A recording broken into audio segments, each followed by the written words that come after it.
This is Purple Rain Round 12 review show versus the Bulldogs for our, what is it now? Almost 21 episodes into our careers as a content creators. Aaron, how are you this morning on a Sunday?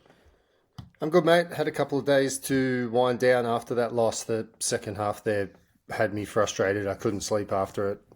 Watched the game a couple of times since, but mate, I don't know. I'm not feeling good after that one, and that one really hurts to lose it. But I am calmed down now. At least we'll have a level-headed conversation on a Sunday morning rather than a Friday night. Would have been a bit of a mess, I think, if we had discussed it then.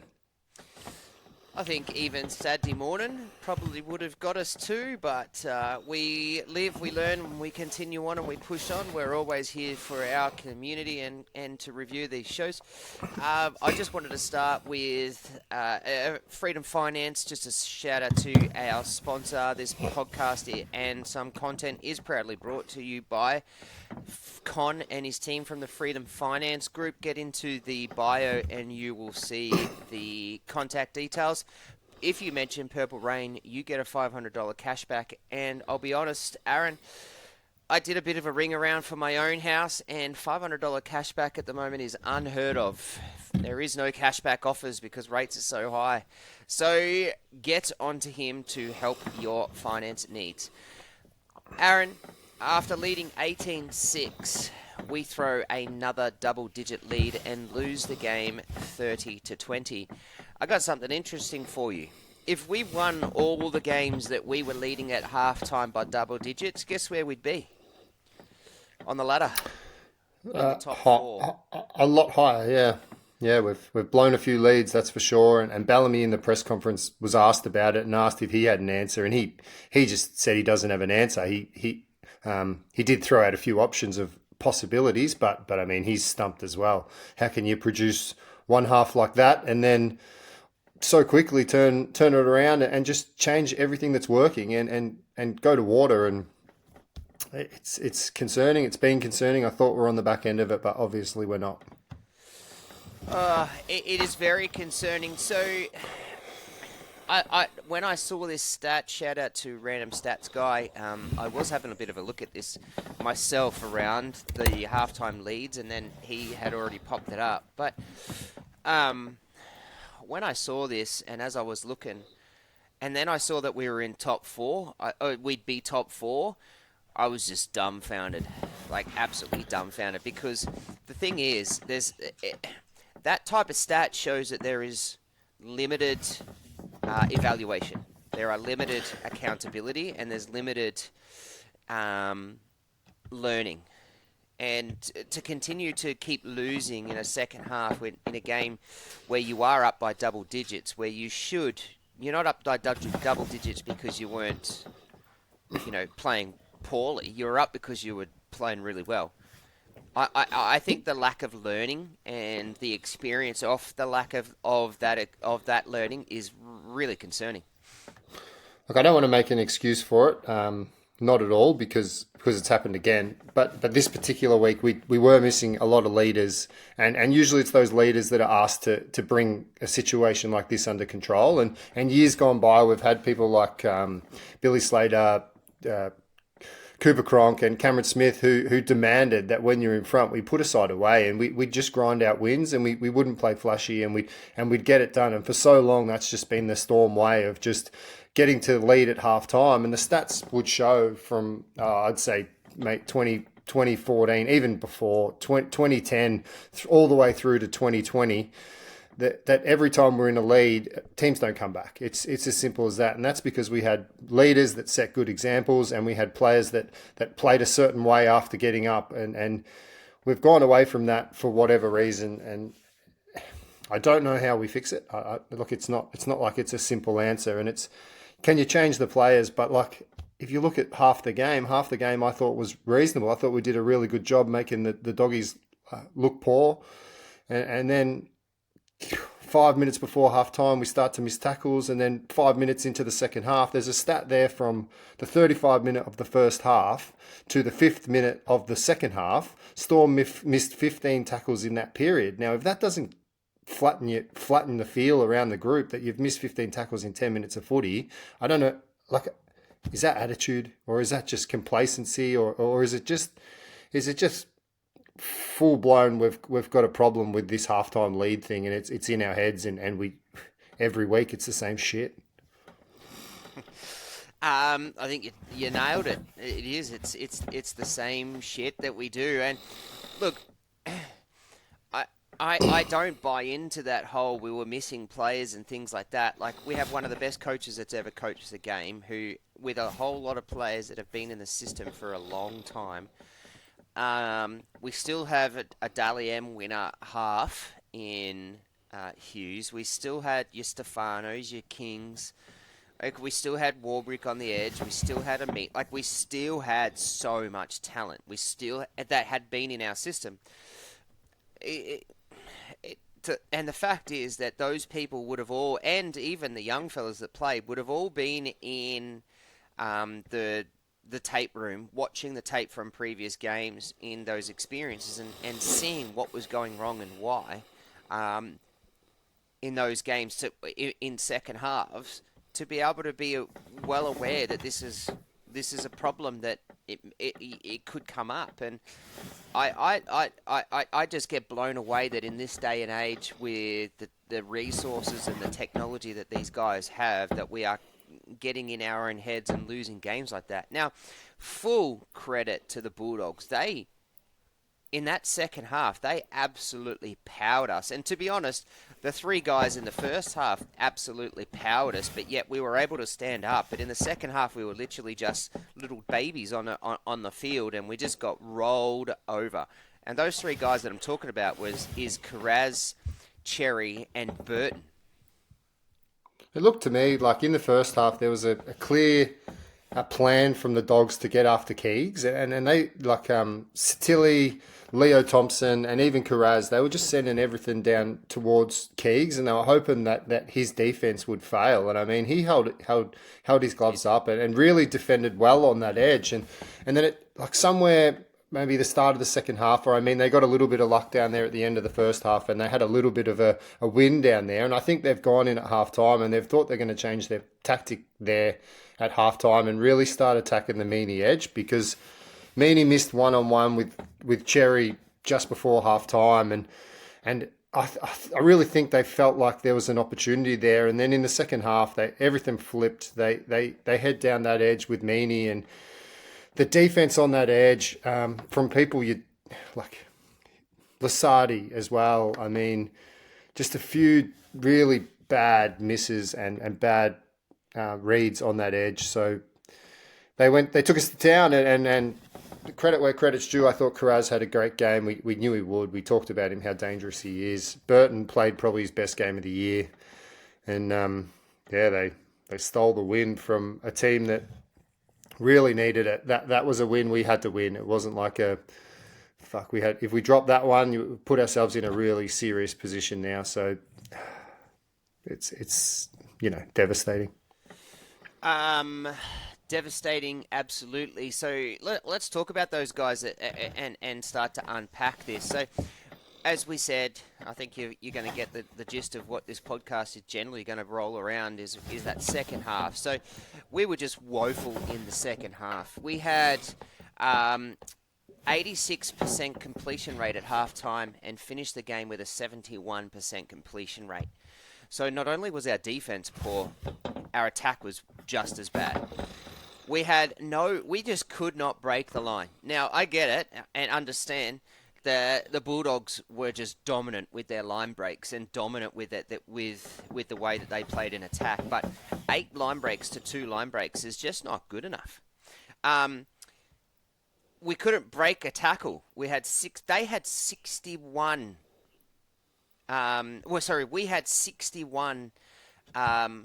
Missed tackles, yeah. No, so couldn't. Well, 60, we couldn't 61 line breaks. Yeah, my bad. Sorry, guys. There was 61 tackle breaks. 61 tackle breaks to 35. It's just insane, Aaron.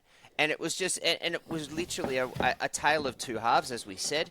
And in that first half, like I said, we had 86% completion rate. That's pretty good. It's not great. We'd love it to be floating around the 90% and above. But to be at halftime and have an 18-6 lead with a completion rate of 86%, you're basically dominated. Well, not dominated, but leading most of the stats. Run meters, we were never leading. They just killed us there. But talk to me about those stats. Yeah, so I had 25 missed tackles for the Storm at half-time, and then we ended up being 62 for the game. So we've gone close to 40 missed tackles in the second half. And that's on the back of a couple of little errors that, like, we're going to talk about it later, but like those 2 Warbrick balls inside our 10 that literally cost tries on the very next set, like, we don't have that luxury where we can give them the ball. Like we're grinding out, we're undermanned, and we've put in a first half which is reasonable, and put them to the sword, and then we just like literally hand them 2 tries out of. They've only scored.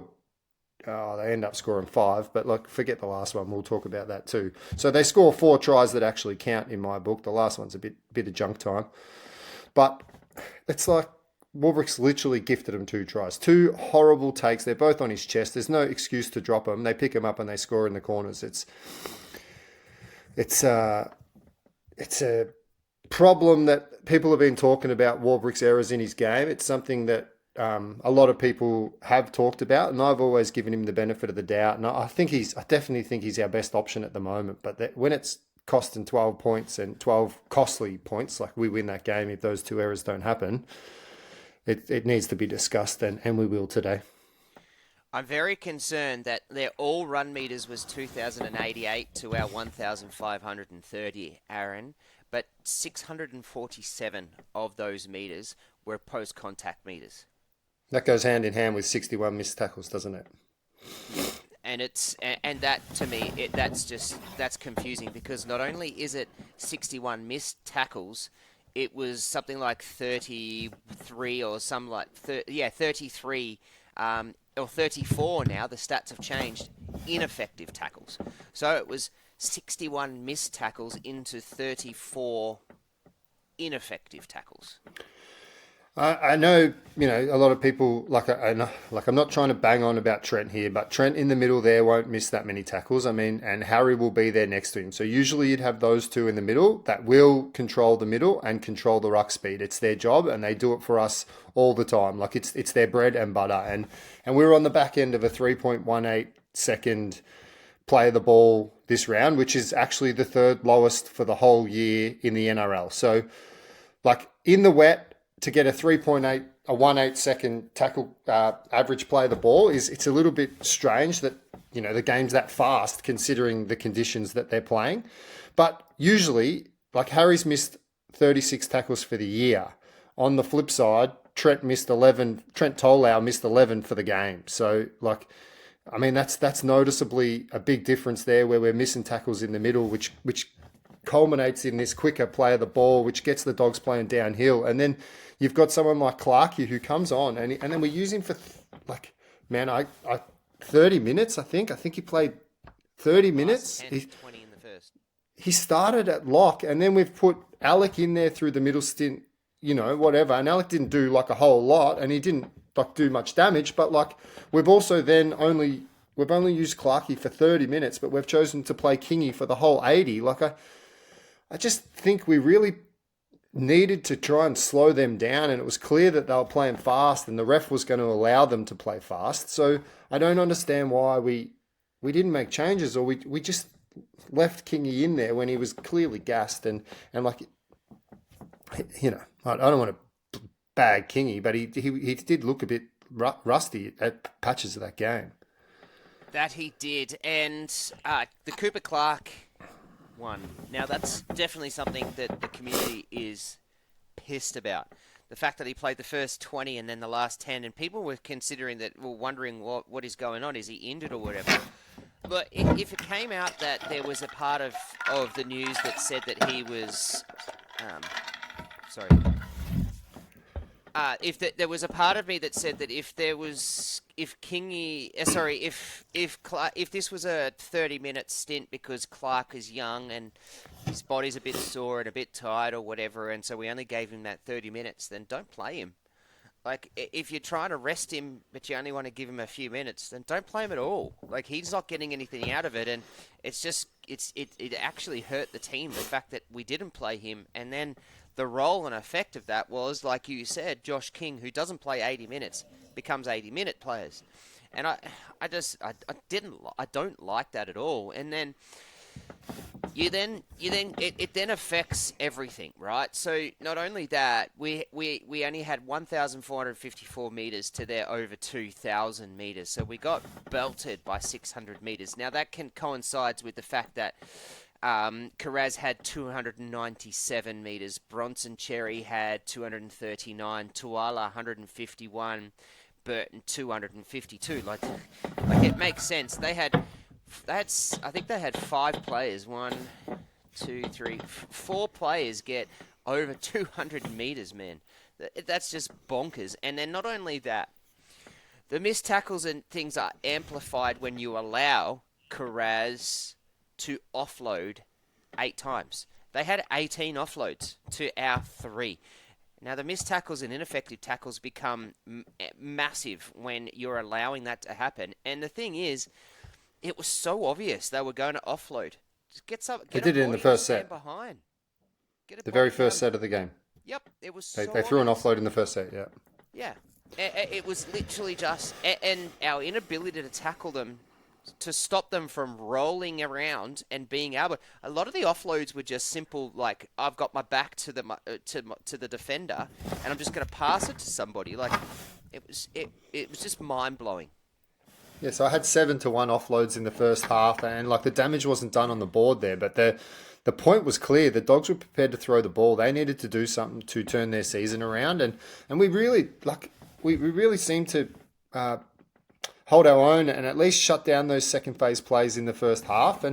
But the intent was there, and we should have known that was coming in the second half. For them to throw 11 more in the second half, and for us to not wrap the arms and make a point of slowing down that second phase play. It's a little bit naive from the Storm, I think, to go out there and assume they're not going to continue doing that.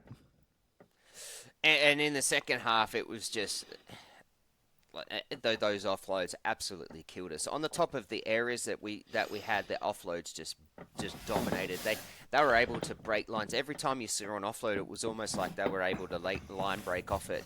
It'd be interesting to know how many of the line breaks they had and I haven't done that stat, but how many of the line breaks they had come off an offload play. Yeah. Can I just jump back into the first half? I just want to say one first half point before we just continue to smash this second half, because we're gonna. But in the first half, we've taken Will off because he's hurt his rib. So we've used it. We've had to take him off. We've got Mania on the bench. We bring Chan on and we put Chan into the centres and we move Meany to the wing. Okay, so we've used one interchange there.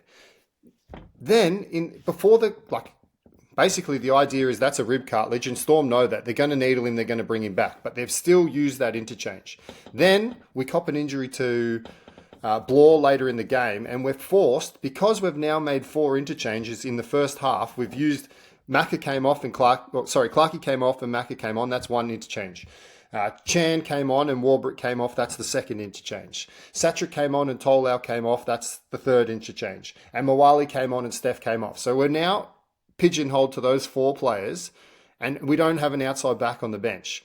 Then when Blore goes down, we're forced to put Chan into the second row, and we're left ourselves with no options. I just cannot understand for the life of me why you wouldn't play Mania. We've put him there as an outside back for cover, and then the option has to come up when an outside back has gone down. We haven't used him. Like, why put him on the bench? Put Pahulu there, and then we don't have to play Kingy for 80 minutes. That fucking frustrates me that before the game, we've got a plan not to use Mania. Like, it's clear. We weren't going to use him because we didn't use him when we had the opportunity. That's ridiculous. So why? Answer that question. I don't know. Why do you pick him? Why do you put him there if he's there to cover an outside back injury? We get an outside back injury. Storm know that's a rib cartilage. They know that. They're the ones that know that. They're the ones that are going to needle him, and they still put Chan into the centres. Now, don't get me wrong. I'm not saying Chan hasn't covered in the centres and we haven't used him before. But like Chan, then if he stays on the bench there and we use Mania, then we've got options later on in the game where, like, I don't know. I don't like it at all. I think that's just poor decision making there to play Mania if you intend not to use him. I couldn't agree with you more, and it's very frustrating. There are some very interesting decisions that I've never. And look, it's easy to hindsight. It's easy in hindsight to talk about these things, and it's also easy when you're losing to come up with a negative play. It's easy, but I've never questioned Bellamy as much in my entire. I don't think I've ever really questioned Bellamy up until this year, and there are things that I'm quite confused about. And as good as we are, and as good as a coach that this guy is, and in my opinion, without sounding biased, he's probably to me the best coach of all time because of longevity and what he's been able to do. He's never been in this type of situation unless it was your team had to get blown up because of a cheating scandal, right? So, like, is this just a lack of experience even for Bellamy to be making some of these decisions? Or I just feel we haven't used. Is it a little bit deceptive even on top of that because it's a 6-man bench instead of a 4? Like, if it was a 4, that's what I was going to say. Yeah, if it's a 4-man bench, Mania's not even there. Like, he doesn't even go. Yeah. So, yeah. like, are we sitting there as spectators and fans and stuff, still a little bit inexperienced and unaware of the 6-man bench? Yeah, and look, and that's exactly the point I was just about to make then. Like, we haven't adapted to what the 6-man bench advantage gives you. I mean, we seen it last year in the grand final when Jack Howarth went down. Everyone's like, we couldn't cover that in the grand final because we didn't have an outside back on the bench to cover it. This year, you've now got an opportunity to put 2 players there that you don't have to use. Like it's fine. Like, you don't have to use them. You can stick to your 4-man plan if everything goes your way. But if it doesn't go your way, you've got this extra advantage. And you need to pick someone who you will use if that situation arises. And I just felt like that situation arose on Friday night and we didn't go to it, which makes me think it was intentionally Mania wasn't going to play. And maybe I'm right, maybe I'm wrong. I'm not sure, but I reckon there'll be a few fans that agree that if you're going to put someone there and like say we put Hugo Peel in the 6-man bench and a winger or a fullback goes down, surely Hugo Peel's coming on and he's coming into either wing or fullback, depending on what we do with Meaney. But like we use him because it's an option to fix a problem. And I don't know. I just think we missed it. We missed a trick with that one. Yes, and I had a point that I was going to say, and then I distracted myself by looking at some more stats. I can't think of it. Anyways, all right. So let's move on. So instead, I've got next is the press conference, but I'm going to save that one for last, just so that you're aware, Aaron. Let's move into the topics now. We did touch on this before. Well, you did, and you spoke around the Kingy playing 80. So. He's, as you've written here, he's never played 80 for the Storm since his arrival with us. He averages 53 minutes. Talk to me about that. Yeah, we always use Kingy for 50, 55, 60 minutes max. Like, it's just been the thing. And Clarkey, I thought he started all right. His first run was great. It was through the middle. He got a little bit of he poked his nose through. It wasn't a line break as such, but it was nice. Got through a nice bit of work. He was looking gassed there when they did take him off, so I do think he needed a rest. The work rate at 13 is probably a little bit higher than if he was just playing as a prop, and I think it was noticeable, so fair to get him off, but to leave him to the last 10 minutes and to just leave Kingy out there with his ass hanging out, it's I don't think it's fair on Kingy, and I don't think Kingy deserves all the criticism for what happens in that final 20 minutes of the game because we didn't give him an option to recover. I know Bellamy has trust in Kingy, and I know he probably asked him to get through because of the injuries and the way that the rotations had happened. He probably asked him to, try and dig it out for him. But that last 20 minutes, we ultimately conceded 2 tries that let the Dogs back in front. And it's not on Kingy, don't get me wrong. There's a lot of other reasons why they were scoring points that aren't Kingy's problems. But I just think fresher legs there. Like, I mean, Steph only played 53 as well. You could have managed to get Steph in through at 60, 65 minutes stint, and you could have got a rest into to Kingy, or you could have potentially given Mawali some more time. I mean, wasn't having the greatest game either, but you've got to find a rest for Kingy, in my opinion. It rolls on, doesn't it? So when you play someone out of whack who's not supposed to have those spots because you make some, questionable decisions with interchanges, it rolls on. And into that was the effect of Kingy. But then into that is the effect of what happened to Mania and the fact that he came in. And then I think that plays around with Meany and what happens with that. Because then you had Blore get injured. And it was it looks so obvious that once Blore's HIA, I'm still not aware of whether he's passed. Haven't heard. Yeah, haven't heard. So, and his was a HIA. So now Blore, it was very, very eye-opening for when Blore goes down, how weak that side looked when he was out. Yeah, and we're left to a 3-man bench for the rest of the game. Like that, we didn't even know what had happened there because it happened during half time and so obviously it's happened somewhere in the half, and then the Storm doctors had him in the sheds at half time and said, he's had a head knock or whatever. I don't even know the hit. I had to message you and say what happened, and you told me. I watched again. You told me it was a HIA, and then I was like, where though? I watched again. Even when I watched the replay, I still can't actually pinpoint when that happened. So I mean, it's probably there somewhere. But yeah, that leaves us with 3 on the bench for the second half, and that's why we had to play Kingy for 80, or we had to find someone to get some extra minutes. I get that part. I'd like it to see it shared more. So the Kingy one, it just blows my mind that we asked Kingy to play 80. I don't think he's an 80-minute player. I don't think he's ever been one, and I don't know. I just don't like it. All right, let's go into Meany. Meany's now we've got a big capital letters here, everybody, for our agenda point is Meany's horrible defense. Now you've gone through and found all this, so I'm not going to steal your data here, Aaron. I'm just going to let you speak, and I'll jump into you. So, obviously I watched it live and I knew that once they switched over to that edge and they started attacking that edge, I knew where the issue was, and it was obvious live. I mean, it cost us 2 tries, literally 2 tries. So the first one, in the first half, he had a snatch at Cherry, and Cherry, that's when I think Cherry realised he might have his man here. He tried to burn him on the outside and he snatched at him and he got around and Meany then made an ankle tap. So he got past and then Meany made an ankle tap. So it didn't cost anything there, but I think Cherry realised that there might be some fruits out there on that edge. And then in the second half, 1 minute into the second half, Meany missed one on Cherry. Dogs scored on the same set. So then that's straight away 1 minute into the second half. That was a weak miss.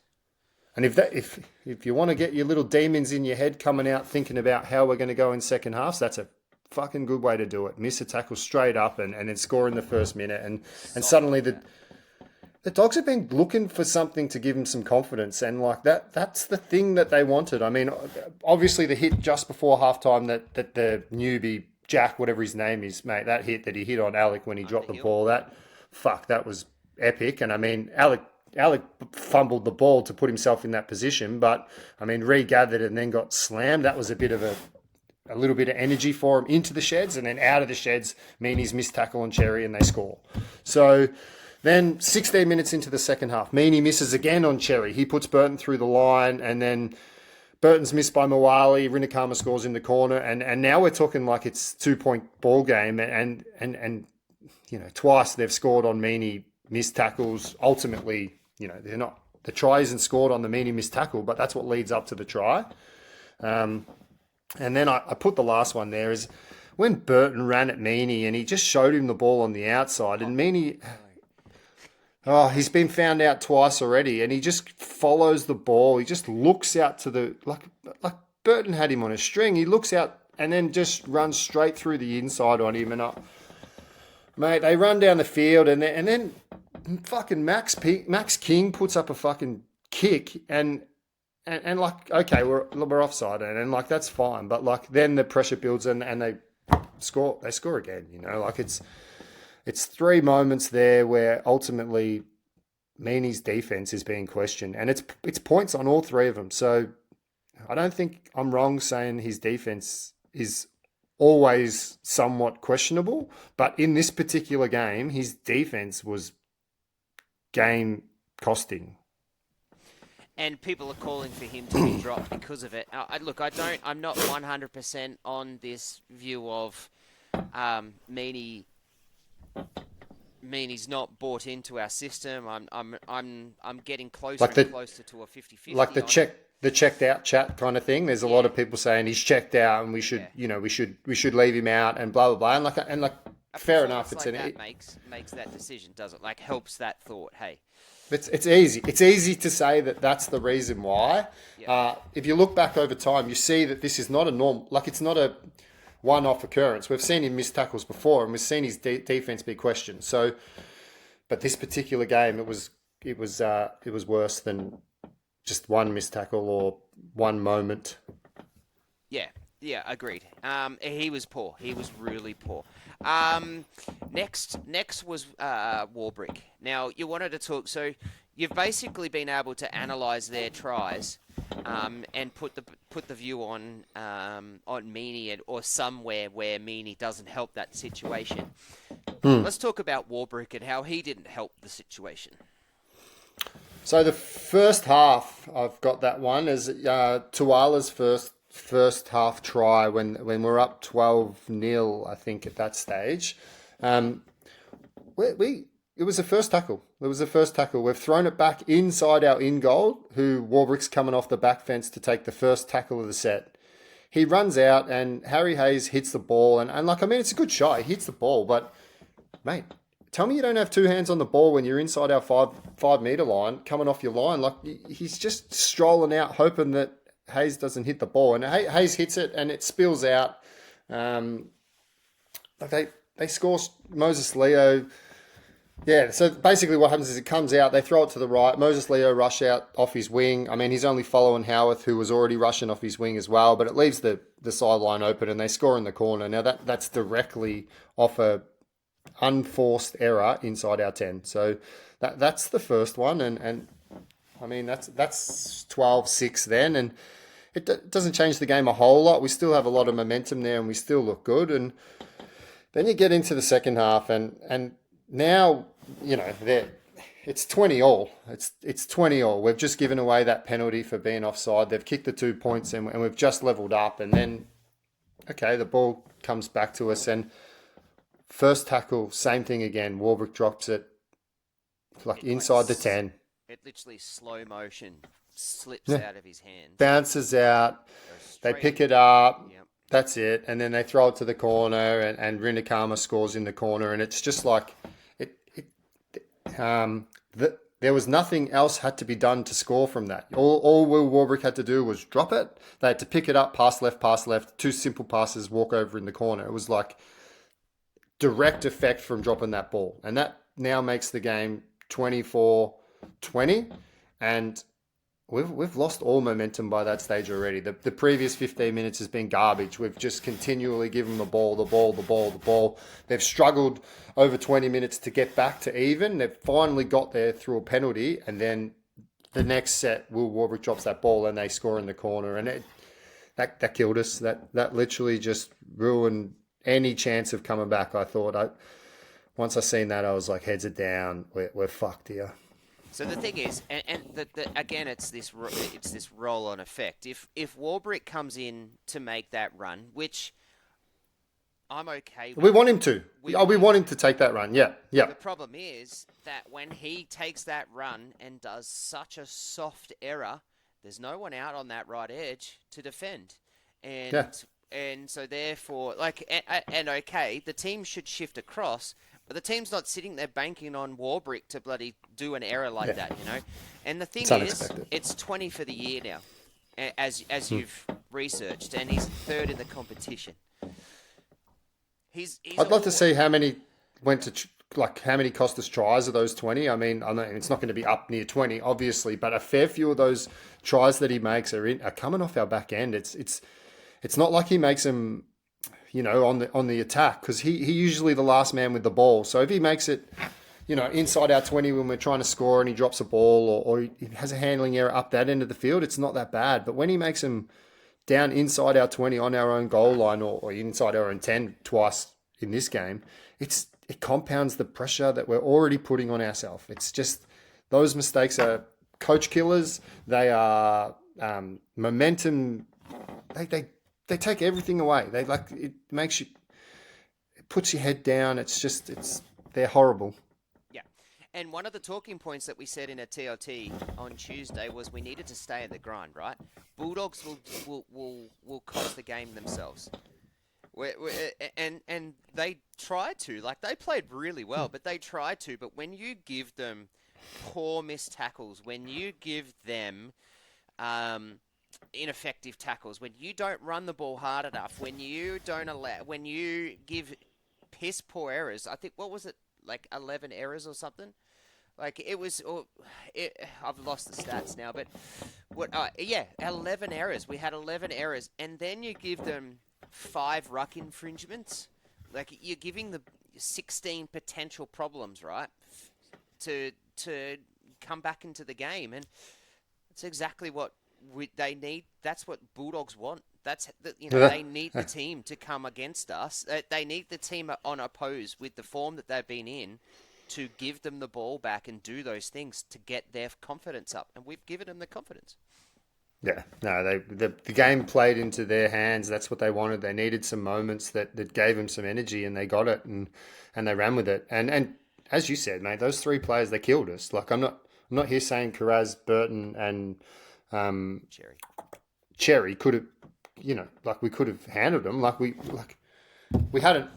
We had them handled in the first half. So whatever changed, I don't know what changed. They just went on to have their way with us, and we let them have their way. So it's shit. All right. Well, so that's pretty much all the game stuff. And there's a few positives I want to talk about, but I'm going to wait for that. I want to talk about the positives between you and me and our sort of segment of analytics before we get into the community, because the community feels are not great, but we're going to answer those. So I want to, and that'll come last.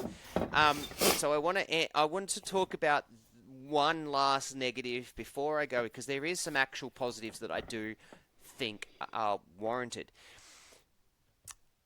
I've written here woeful refereeing. And I realised that there were 4 challenges on Friday night. All of those challenges were actually successful. Now, that's unheard of. 3 Bulldogs challenges successful, 1 Storm was successful. Now, I've got a funny little point, but I also want to talk about this, that leads into not only the challenges that the bunker were reviewing, but also you've got here that at ABC's Andrew Moore is going around the inconsistent calls and the talk about the on-field referees and the bunker to task, and that he's had a bit of a go at it. I've got a point here, and then you can keep going. When do we put the ref and the bunker in the bin? Because it was shithouse on Friday. Now, we didn't lose the game because of it, but it was shithouse. Yeah, you're right, and the Dogs were on the shit end of 2 of those shit calls. We're not here saying that all those decisions cost us. The Dogs had 2 of those overturned as well. So we're saying both sides copped some pretty shit calls. I mean, the other one there that doesn't even come into this is the inconclusive call where Josh King went to throw the offload backwards and he threw it into the player. That was inconclusive. Now, I mean, Josh King shouldn't have thrown that ball. He was throwing it on a prayer. He's probably right. It probably was trying to offload and it probably did go backwards. But the other ones that were there were Hughesy challenged the decision when he was stripped. Now, Burton stripped him clearly. It went forward after that. They overruled that one. Warbrick challenged the escort when it was... They called the escort live. And, to be honest, I thought... was it Tuwala? Yeah, it was. Tuwala definitely changed his line, but he played it pretty smart. He kept looking at the ball, and he did come across. But I think it would be very stiff to call an escort there. Warbrick walked a fine line and tried to milk it a little bit. So as much as Tuwala did change his line, I'm happy with the overturning of that one. But the on-field, they called it. I don't know. I don't particularly love that ref. I don't like the way he interacts during the game. But for the fact the Dogs won the game and they're still in the press conference saying they didn't like the performance from the ref it's interesting. All right, so then let's go into the comments about Andrew Moore and particularly around the Montoya's on Sua's final try. Yeah, and then we've had this, like Jess, your wife, she got in as soon as it happened, she blew up. She's like, that's fucking ridiculous. And this Moore from the ABC live on the radio, I listened to his call after the game. I heard it on Facebook, but he blew up and he said, like, that gets called all the time as a dangerous position. And like, I agree, actually, it is a dangerous position. And yeah, that does often get called for putting someone in a dangerous position. So I do see that. But when I watched it live, I thought Montoya played it pretty smart. Like, I just thought he put his hands out and then he doesn't actually wrap his hands around Sua. He just pushes through like a real cheeky and tunnels him. And it does... Sua comes down really hard in that moment and he lands on the ground and like that could have really hurt him. Like that could have fucking broken a neck. The whole point of that, the reason why that rule is in. You do that in basketball, mate. You're gone. You're off the court. You can't tunnel anyone, and yeah, that's what he did. I mean, I know he was going for the ball, but this is that one. Well, I think he had his hands out, and if Sua wasn't there, he probably catches it. You know, like his hands were under the ball. Yeah, but so that's. But it wasn't though. Like he's gone like this, and he's realised he's got nowhere near it. He's never going to jump any. Like Sua was. So he just ran through it. So he just ran through it, right? Correct. Now, he has a duty of care to, if he's going to do that, to wrap his arms around so the guy doesn't fucking hit the ground.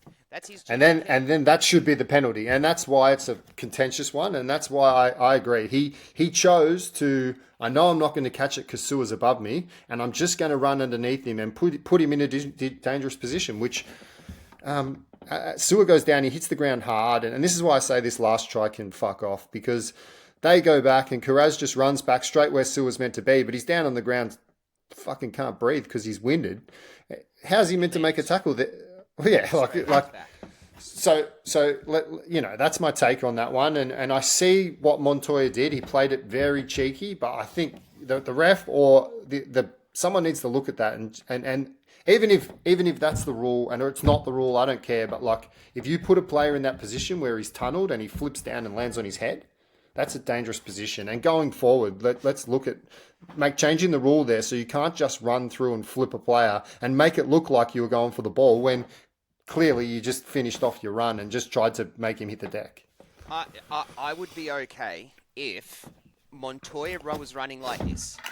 And Montoya runs, Montoya goes up, and when he hits Sua because and realizes, oh shit, I've got no hope here. And then that tunneling action happens. That's just part of the game. That's Montoya going, not as good as an athlete, didn't have as big a run. That's part of the game. I would live with it. I'd be annoyed that it's not a penalty still because of the dangerous action that Sua's come through, but I would live with it. But for this one, I just don't see Montoya at all, really. Like, I can see behind this. I really can see through what he was doing. He just was going up, knew that Sua was always going to... Well, not even up. He stayed down and ran through it, which that's what made it worse. Because he knew that he was never going to get beat he was never going to win. He wasn't going to beat Sua in that situation. So he's just gone and done that bullshit play. Yeah, that stuff pisses me off. If Sua comes down and he breaks his back, there's the injury causes the penalty, right? And I hate that, but that's the injury causes the penalty. But because Sewer doesn't get injured, it doesn't become anything, and he's in a dangerous situation. If we lose Sewer for repetitive weeks because of a hit like that, the fucking league is in uproar, like, right? Because of that bullshit. But it's not much spoken about it other than us, and it becomes us who are whinging about it. How come that doesn't get spoken about? How come Vossi and Brandy don't, like, that doesn't even get a mention on air that it was clearly dangerous. Like, whether like, I'm not saying, like, because I have a bit of a different opinion to you and Jess, and that's fine. Like, I do think he played it very smart on what he tried to do. Like, but I do think it was calculated. So I can see definitely both sides. Like, he knew he wasn't going to get the ball, so he didn't wrap his arms around Sewer, and he knocked him off his feet and caused him to drop the ball. So intentionally, he got the result that he wanted, and that everyone ignored the potential injury or the potential dangerous position that Sewer got put in. So I'm a bit blown away that no one even mentioned that one during the game. It was definitely something we had to discuss because going forward, if that happens again and someone decides to stay on the ground and just tunnel someone and pretend that my hands are under the ball and I'm just going to keep pretending that, someone will get hurt. Someone will get hurt. That's the point, right? But that's the point. We can't be sitting here saying someone will get hurt. It should be we're going to penalise those actions to stop someone from getting hurt. Not wait till someone gets hurt and then we call it. You know, we need to be more proactive around stopping the action and the bullshit actions of some of these people that are doing stuff. And the bunker and the refs need to pull their fucking heads out of their asses and actually do something about it. Instead of waiting for this bullshit consequence of he got hurt, that's now high impact, now we suspend or now we do something. No, stop the fucking action in the first place. We shouldn't even be talking about this. It should not have consumed 5 minutes of our podcast because we're talking about it. But it's a talking point that we have to bring up because so many people messaged us and so many people read in the comments. We've just got to bring it up. And I hate the fact that we constantly keep having to talk about this shit. I'm sorry to swear again, but it's just complete and utter fucking garbage. Now, I will end this before I talk about positives. We did not lose the game because of it. We did not lose the game because the refs were shit. The ref was shit. I'm going to say it, but we just got dominated in the second half by a team of the Bulldogs and some bad things. And as you eloquently elaborated, mate, key moments that cost us tries. Not because of the referees, but key moments that cost us basically 5 tries. So I can't live. I can't live with it, but I just really wanted to talk about it because I'm just fucking furious about the way that this refereeing is at the moment. Let's go to positives. I got 2. And I really want to start with this guy. Now, he's not going to get my 3 votes, but I want to start with him. Moses Leo was fantastic on Friday night, mate. 237 metres, 2 line breaks, 9 tackle breaks, had a quick play of the ball speed, had 2 tries. Yeah, look, one of those tries was not contentious, but Carraz was a very much a rookie fullback in that situation, trying to save a 40-20, and just made a bad move. But still, you got to be the rabbit around the hole there to try and pick that up, and he was. So full credit to that. Moses Leo was fantastic, Aaron.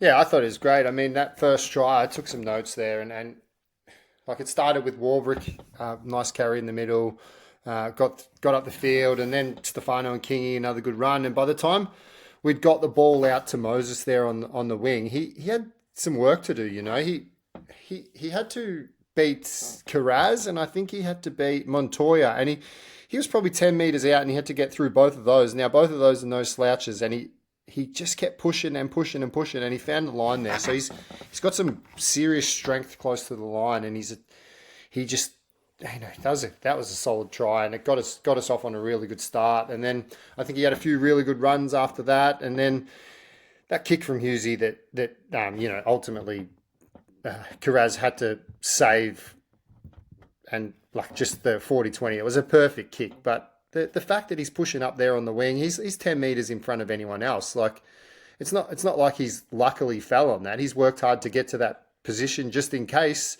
Kiraz has to make a play on it, or even if Kiraz doesn't have to make a play on it and he can stay in the field to play, Moses would have been up on him inside the 20 anyway, and he wouldn't have had a chance to bring the ball back. So it's those efforts you want to see. And the last 2 weeks, I think Moses has proven that for now, I think he should hold the wing spot, and it's good because we haven't really had someone putting their hand up to hold down that wing spot whilst Coates is out. And Bellamy said it's 3 to 4 more weeks away, so it's not going to be a quick answer. The next one on my list that I want to talk about is Sua Falongo. I thought he was great. I thought he was a little rabbit around the holes. He tried to make and put some energy through in that first and second half, but particularly in that second half, he was just trying to make things work. He wasn't overplaying his hand, which is showing that there is some serious learning from him, because he did just try to, he did earlier in the year and earlier in his career try to overplay and try to make things happen instead of trying to read what the game gives him. And I thought Friday night he did that. 212 metres. A lot of those metres weren't off. We had 74 kick return metres, so a lot of the metres and most of his metres came from in-game play. No line breaks, and 4 tackle breaks, which was very unfortunate for the no line breaks. It was like 3 of those runs were so close to a line break, and the defence of the Bulldogs was great. But there was also so many times that they put Sua in situations where Sua was actually behind. He got caught behind our own team because they couldn't get back fast enough, or he was just in a poor position. I will give credit where it's due. He saved 2 tries. There was 2 try tackling saves that he had. No one's going to call about that. One of them actually went down as a missed tackle because he got, I think it was, who was it? It was their winger. Maybe it was Montoya, but he got him down and he grabbed him by the legs, gets him all the way down. He gets all the way onto the ground. He's the ball carrier's got the ball underneath him, but he's flat on the ground, and Sua rolls off or slips off the foot, and that went down as a missed tackle. But he did everything that I would like as a fullback, or that I would like as a coach to tackle that. I thought Sua once again is fantastic. He is electric. He is so good to watch. We are very lucky that we've got this guy in our team. He was great. The high balls were going down his throat all game, and he did not miss. He did not miss one. I mean, there was one that was like ugly off the boot, swirling. It was a torp, and it was coming forward on him, and he caught it in his fingertips and hit the ground and copped a big hit for it. He was great there. I thought his positioning, like he got found out once at the end, but as I said, he copped it. Like, that's just bullshit. He's not going to make that one, but. His positioning was great. When they were kicking the ball through, he was there. He seemed to read the play a little bit better. And he's finding some gaps in the middle now. And I talked about it 3 weeks ago. If he can start getting that support play kind of thing that Paps had there in the middle, I think that adds to his game. And he really does start to find some little holes through the middle now, which is another string to his bow. The tackle that he made with Keegan Russell-Smith was the one where he held up the tackle in the corner. That's a try for all money if he doesn't make that tackle. So he gets on there first, Keegs goes under, they both roll him over and they keep the ball up. That's so good from Sua. Like, that's exactly what we want from him. And there's still people out there in the comments section saying, well, have you seen him defense? Have you seen him defense? Now, that's not it's not on... I don't see him a lot on Purple Rain, but, I see a lot of other content on Storm Family because, that's a page where there's 23,000 people. And obviously that means there's a lot of opinions. But when you bring an opinion that doesn't actually have any weight to it, it's like you just want to blame Sua for his defense because we lost the game. Now go watch that game and tell me Sua's defense. If you're saying Sua's defense is the reason we lost that game, we don't watch the same game because... It's not Sua. Like, I can give you other names why our defense was bad. Definitely, there's a few out there, but Sua is definitely not one of them. His defense was great. He was good under the high ball, and his effort on Friday night was like he was probably the one out there trying the hardest. I mean, if he's not the one, there's probably 2 or 3 that I think were having a genuine crack for the whole game, and Sua's definitely in that list. There's another guy that I want to talk about, and he's gone well under the radar, but his name is Jack Howarth, and I really think he's come about in the last 4 weeks. He has played really well. He's definitely helped that left edge. Everything, unfortunately, went to the right on the weekend, on Friday night, and we looked really bad. But, you know, when Meaney's doing what he's doing, you're always going to go that way. But that left side with Howarth and Leo is now becoming a force to be reckoned with, and it's all off the back of, in my opinion, Leo is playing well because the guy inside him is playing really well, and that's Jack Howarth. Yeah, and you're kind of stealing my thunder from my votes because I was going to have this chat there about the Howarth thing, but that's cool. We have the same chat now because it's like we've agreed. I thought Howarth was great, and someone in another chat that I've got, I had someone questioning Howarth, well, just like his effort, or not even his effort. Maybe he's just like his want, or like his mate. I went and I thought it live. I've checked his stats, and I'm just going to get him up now. Just to 19 runs, 154. Yeah, 9 tackle breaks. He didn't. 7 tackle breaks. None missed. No missed tackles. 9 tackle breaks, a try assist, a line break assist. In a game where he didn't have many opportunities in attack, he's still taken 19 runs. He's still made 154 meters. He's given everything he possibly could. And yeah, a lot of people will overlook his game. And I know it doesn't stand out, but go watch the game. Sometimes you don't have the player that stands out who's actually having a fucking crack. And for me, I thought he was sensational, to be honest. I can't get around he had a bad game. It blows my mind that chat's even out there. I don't even know why that's even being put out there. I thought he was fantastic, and it's so underrated. And he's a centre on the left edge, and when everything's going through the right edge like it was, he doesn't get to be able to do as much as he wants. But when your centres are making 13 tackles at a 92% tackle efficiency because there was the one ineffective tackle, that's wild. The fact that he's even making that many tackles kind of tells me that he has to shift inside a little bit. It also tells me that the teams are wanting to run wide on us, which is bad because even then Nick Meaney goes and makes 19 tackles, which is not great. I can't get around it, and I'd love those people to come and talk to me because I will shut you down instantly. He is absolutely fantastic. He was great again. He might have a little lazy moment here or there, but geez, he's got to put himself through some serious work as an 80-minute centre, which all centres are, but with what he's been recalled to do. Yeah, 19 runs. I'm happy. The effort is there. He's looking for work. He's doing his job, and I hope he keeps it up. And I hope, if we said it, in the pre-game, he'd be looking Billy would be looking for Origin and seeing what he did that game. I reckon Billy's going to, even though we lost, I think Billy's happy with his effort and what the things he needed to do to make his position stronger. I think he did them. I just want to give one last kudos to someone that won't appear on any list for playing or anything for 3-2-1s or whatever. But I thought our 3 young fellas were pretty good on Friday night. I liked what I saw from Keegan Russell Smith. Look, four runs, 31 meters is not great, but he with a jersey of a 6, most 6s now are runners and will get a few more meters, but he was just consistent. He held his line. He played the full 80.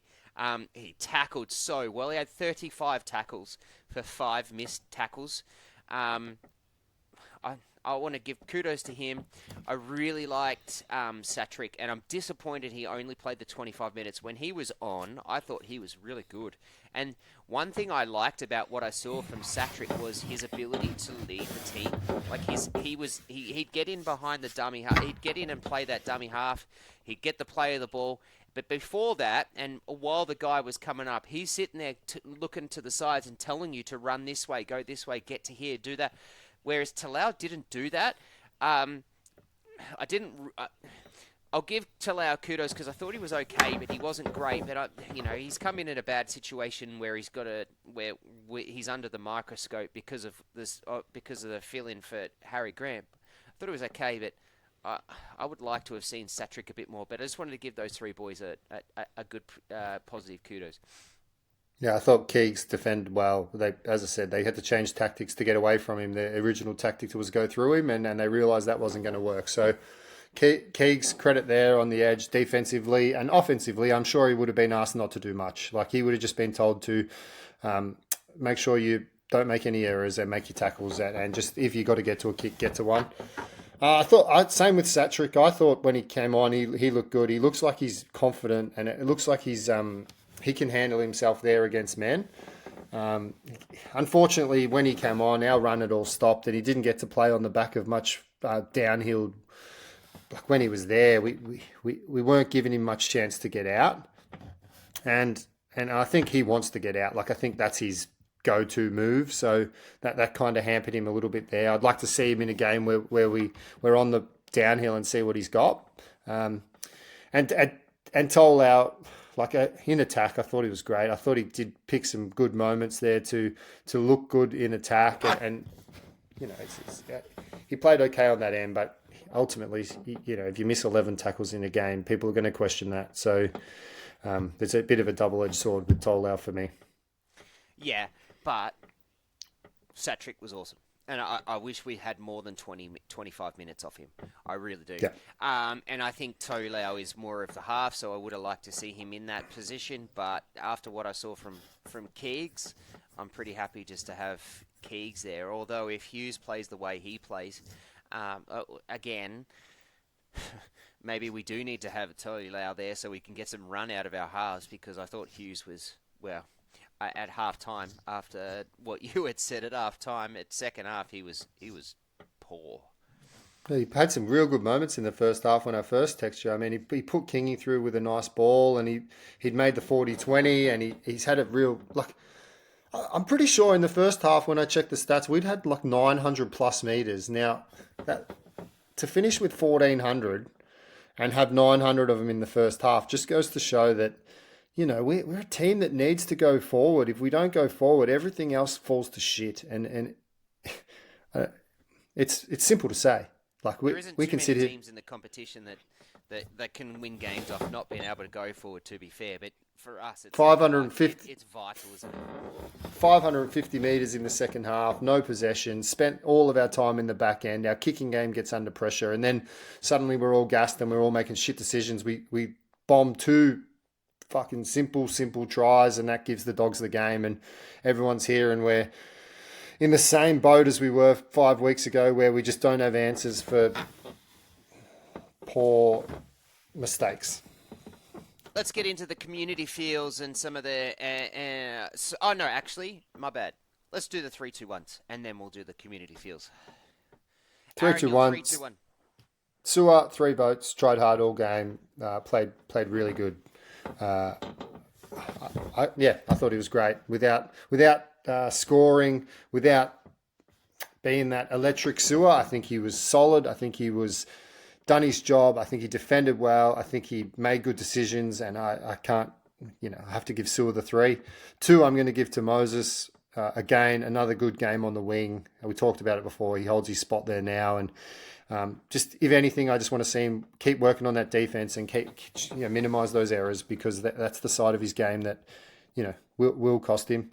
And then my one vote, I give it to Howarth. I thought, again, Vanilla didn't do anything outstanding, but done his job, and that's what I ask of him. So I gave my one vote to Howarth.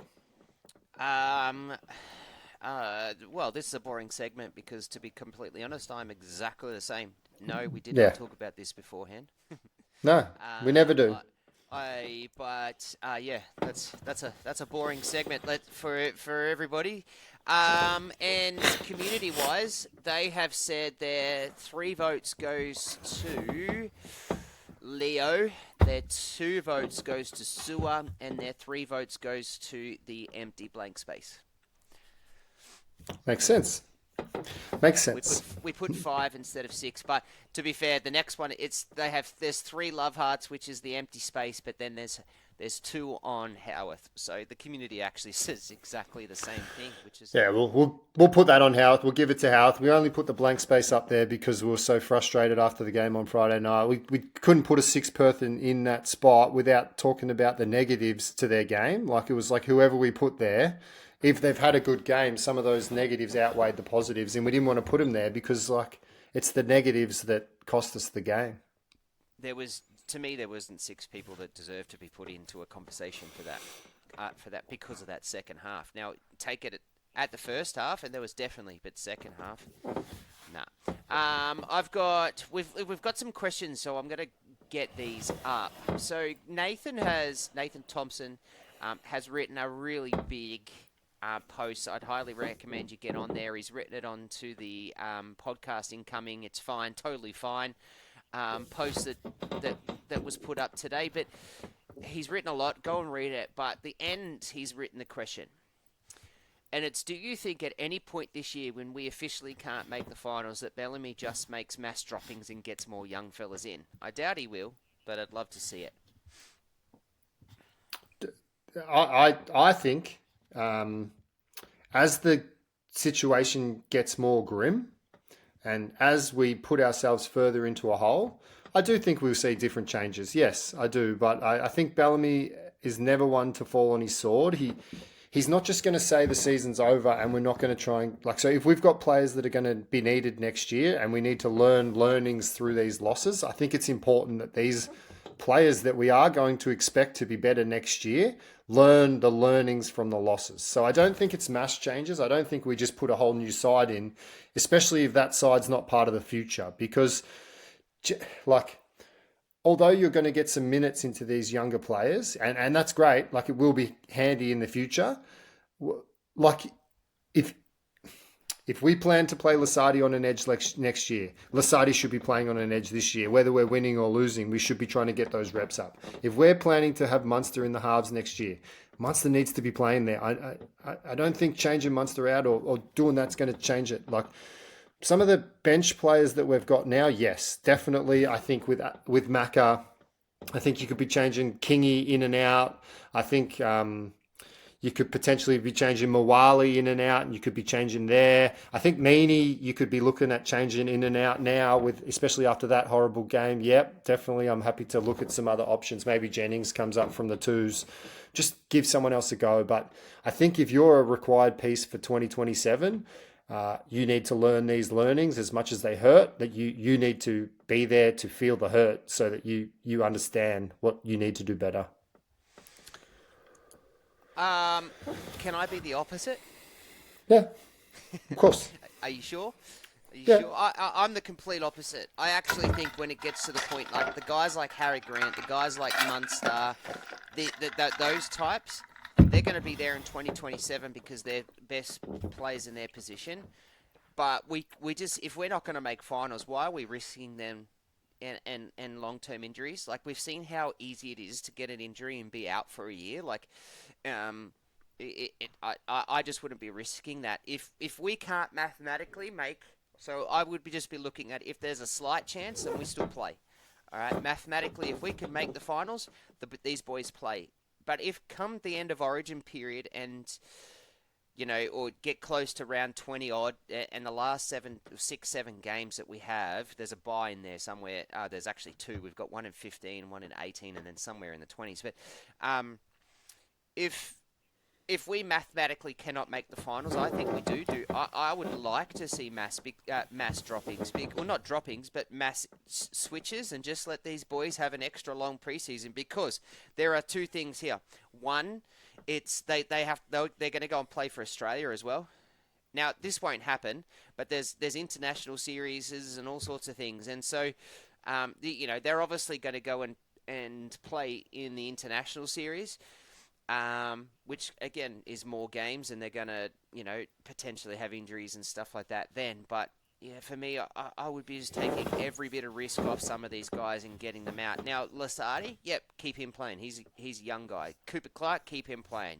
Yep, he's a young guy. Moses Leo, these types, I think we just keep going. But I think we just start to we get the minutes through the leg, because I've said plenty of times, The best way to have desperation and motivation in a club is to have depth, is to have competitiveness through spots.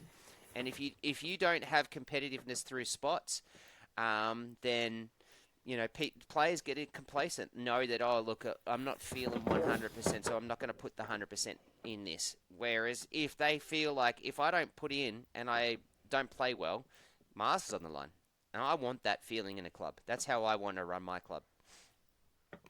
Look, I see the point. If we've got nothing to play for, and then it's just about injury preservation and getting some miles and some kids that can add to the depth of the roster for 2027, yeah, fair enough. I definitely see what you're saying. Ray Arthur has asked, I'd love for you guys to explore how recruiting and player development decisions have led to the poor lack of depth that is biting us on the bum this year. And why do we keep playing players out of position instead of promoting younger players who play in that position? So I'm just going to talk to the first part myself, and then you can jump in, Aaron. But unfortunately, I actually don't think our recruitment and player development has been poor at all. Unfortunately, just at really bad times, players have left or copped injuries. Now that's just what happens. Eli Katoa injury in the Samoa Tonga. Oh, it's the Tonga game against New Zealand, and he copped himself such a brain injury. Happened late in the year, and we got compensation for it. It was like $500,000, but who can you get in November-ish? You can't get anyone for this year at that period of time, so you can't replace that.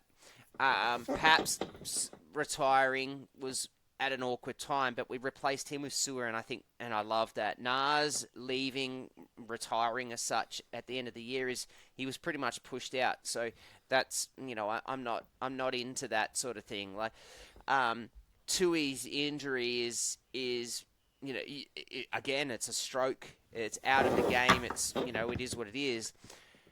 I think our recruitment's been good. I think our development's good. It's just, unfortunately, things happened at really inoptimal time, and it's come back to get us. I agree 100%. I don't think it's recruiting. I just think if Storm had known at the start of last year that Paps was going to retire, that we were going to move on Nas, that Katoa was going to get his injury, that Coates was going to need Achilles surgery, which they couldn't rehab, which they tried to do. If there's more than that as well, I'm missing a couple. That Ando was going to take up his option to go to Brisbane.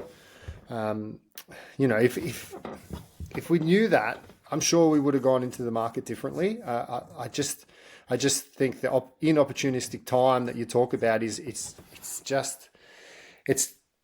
it's really put us under the radar early this season, and we've struggled to use the depth that we've got because we were a little bit caught out. Now, that also combines with the fact the rules changed and we were so used to playing our way that we didn't adapt fast, and that cost us. We're on the back foot, A, with injuries, and B, with the rules, and look, it's cost us a poor start to 26. The comment around why haven't we used our salary cap well enough and things like that, you have to remember it's very hard to pick someone up for the next year unless they're out of contract. Like when you get to that point, at the end of the season, most players are already contracted for the year after. So your salary cap relief is not helping you immediately. All that funding for Katoa hasn't helped us at all, because yes, it's a lot of money, but you can't replace Eli Katoa. He's the best second rower in the game, but two, you can't replace him at all at that time. So you just got to remember, this release of cap doesn't help you overly much because you just can't get anyone, which is another reason why Parra, which is a part reason why Parra didn't want to release Lomax and take the money, because it was like at the start of the year, what can I use my money on for this? And so I do get that. I do get that point. Why do we keep playing players out of position instead of promoting younger players who play in those positions, Aaron? It's a tough question. we could put a younger player in there and give him some minutes, and ultimately it could be the same outcome. You just don't know. I mean, we were all a bit shocked that we played Clarkey on the edge. We thought someone could have got it. Yeah, I don't think they will. But to be honest, I wouldn't play him at prop again, at lock again either. I don't think he's got the tank for it at the moment, That's what and I mean. I don't Don't think do that again. at lock. I'm talking at lock this time though. Yeah, I just don't. I think he's a prop. Play him at prop. Like play him at prop. That's He's so good there. That's where his future lies. Let's just play him there. So, Chan on an edge. I mean, what's our options are to go to kids from the 20s and give them a game, and some people prefer to go that way, and obviously Bellamy prefers to go with his next man up, and you're in a pecking order kind of approach. So I'm not one to question Bellamy's decision, and obviously Bellamy thought that's the way to go, and it's contentious, and people will have different opinions. We just discussed later in the year we might see these kids get a run if we get to a certain point, but the season will be gone by then, and then we'll be playing for, there'll be less motivation to play well. So, yeah, fair point. Do you rather put someone play out of position but is next in the pecking line, so we just do some shifts and shift a few people, or put a player that's their position and put them in? Like for me, like I would usually play someone in position, or that would be my usual thought. Like when me and you were talking about who was going to play lock this week, like I thought it was a no-brainer. I thought Alec has to be the next man up in lock. He's always, like, that's always been an option. I mean, Tui's been an option too, but we don't have that. So I just thought they would have gone with the next man, but we're trying some different things, obviously, and Bellamy's trying to get out of a hole, and whether he's making the right decisions or the wrong decisions, that's his decisions, and yeah, they'll be questioned, and they are being questioned because we're losing. So it's fair. It's a fair question. I don't have the answer. I think it is, and I did have a go, but I did put a post next, or I did comment next to someone who says, "Oh, have a look at all you coaches in here." And the thing is, we're not at all. No way. But no we way. watch and we love the Storm, and most of the Melbourne Storm fans haven't played rugby league, right? But that doesn't make us as dumb. It doesn't make us not be able to have an opinion. We're allowed to do that, and that's the point, and that's the world we live in. That's what footy's about. That's what sport in Australia is about. The ability for us to love and breathe what we do and who we support, and in-depthly find the knowledge so that we can make comments about it, so that we can either go, all right, I feel a part of my team, here's how we can make a change. Or, okay, I feel a part of my team and I love my team. This is happening and this is good. You know, this is what we do. I'm the furthest thing from a coach. I might love the game, whatever, but I don't know the game like half of you fans out there. I'm relatively new to NRL. Like, rules, things still get past me. I don't get it. Like, but I can come in here and I can have an opinion on what I think might work for the team, and whether you think it's right or wrong, or whether you think I'm an idiot, or you think that's just the most ridiculous comment you've ever heard. That's cool. That's cool, because you can do the same thing, and I'm not going to say to you, I don't think you should or shouldn't pick this person. So that's what we're here for. We're here to talk about it, and that's what we're doing. That's exactly right. Let's get into some other fields now. The press conference. There's been over 100 bits there's actually been almost 300 bits of engagement on that page, on that post, and it's a big post.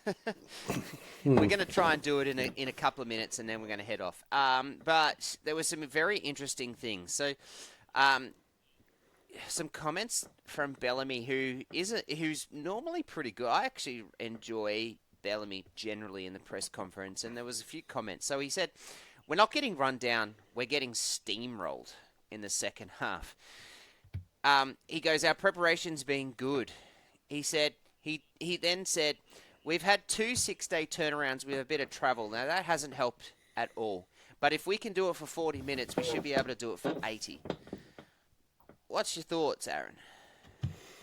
Yeah, he was very dejected in that press conference. I think he went in there with he had to answer questions, and he didn't want to answer questions because he hasn't come up with solutions, or hasn't even really assessed how bad that second half was. So I'm going to give him a little bit of leeway in that press conference because I think it was just all a bit raw there, and even Hughesy, like they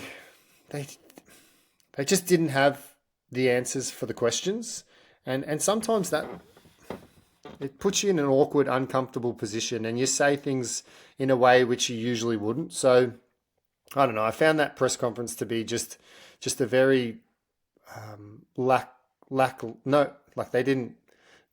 I think it was just throwaway comments for most of it. I don't think there's a lot of weight in what they've said there. I mean, I know there's a lot of thinking to do about those topics, but I don't think there's a solid answer from Bellamy or from Hughesy about why we're having these problems, and I don't think anyone knows. So that's for a midweek discussion, I think, for the guys. I don't think the press conference is the right place to try and find those answers, and I think they felt that. There's been a few comments in the fields around recruitment, and I left it to this point because I want to talk to you about a little bit about what's happening. There's a few people ask or suggesting what should happen. Meany needs to go, and the only reason why Meany's playing is because we have a kicker. I'm not 100% sure who even is in the resis as a kicker, Aaron. Well, they reckon Sewer can kick all right, and I mean, that's the argument. If you're kicking at 70% and we're going up by fours and we're not conceding points, is it worth moving on Meany now? And that's the conversation. I think after this game, Meany's going to have a serious conversation on, they've probably already trained. They've been in there to do some review already. I'm sure they've had conversations about that, without the ball, how his game was. So I'm not against dropping Meany for his performance this week. Also, I don't care if we kick at 70% if we're going to defend better. So I'm for it. If they do it, I'm for it, and if they don't do it, I want Meany to be better. That's all I'm saying. So the question then lies as to what we chase down next year, or for our recruitment. Now we do need to remember that we've got Isaiah Katoa coming, so he will be our kicker. This guy is a freak of a kicker. Sorry. Not Asako. Isaiah Katoa, Jermaine Asako. Jeez. Sorry. Yeah. Izzy Katoa. Why did I say that? I think it's because I was trying to get him in and making some trades in my draft leagues for Supercoach. But yeah, we've got a Jermaine Asako, and he's an amazing kicker for goal. Oren Keeley is going to be really good for our depth, and this kid can play. The only reason why the Dolphins aren't playing him at the moment is because he's leaving, and they've got guys that are staying that are probably. I think Keeley is better than, but he's going. So I think Wolf has just said, well, you can just come off the bench. And I think that's really good. That's all we've got at the moment, but it's still early days to see what we can get. And there's a couple other bits and pieces coming through that I am hearing. Whether they happen or not is another story, so I won't go out there. But what do you think around our recruitment and what to come? Well, and there's talk of Shiba, and Shiba's still on the market, and that we're definitely still in the market for that, and that could be a good defensive centre option to put in there. As you've quoted, Keeley could come in, and I know he's a second rower, but I think there's a potential there for Keeley to play a lock type role and share the role with, He's a better 13. Share the role there with Trent. I think Trent can come on and really set a tone and wear the 13 to start. And then I think you can push Trent back through the middle, which I think actually works really well. And then we can play some fast ball with Keeley at the 13. You've mentioned Asako. Asako is going to go out there on the wing. We're going to lose Warbrick, but definitely we will have X back there. So you'll be running with the wings of X and Asako. And I think that's a really deadly combination. Potentially the best combination of wingers in the competition. Throw that in with the spine that we've got with Sewer one more year under his belt, and I really think our retention and our decision making around recruiting has been really good. Personally, I just think we've already discussed it. There was issues out of our control at the end of last year that have compounded the start to this year, and our poor performances combined with that has just led to where we are right now. Yes. And then there are a lot of comments around how soft and weak we are looking. Aaron, we've sort of touched on it a fair bit with this podcast, but is there anything you kind of want to talk about to those comments? Nah, I agree. We fucking looked soft on that was bullshit. I went upstairs at halftime to pour myself a drink. I come back down and I fucking didn't have a sip of it because I was disgusted. I wanted to just go to bed.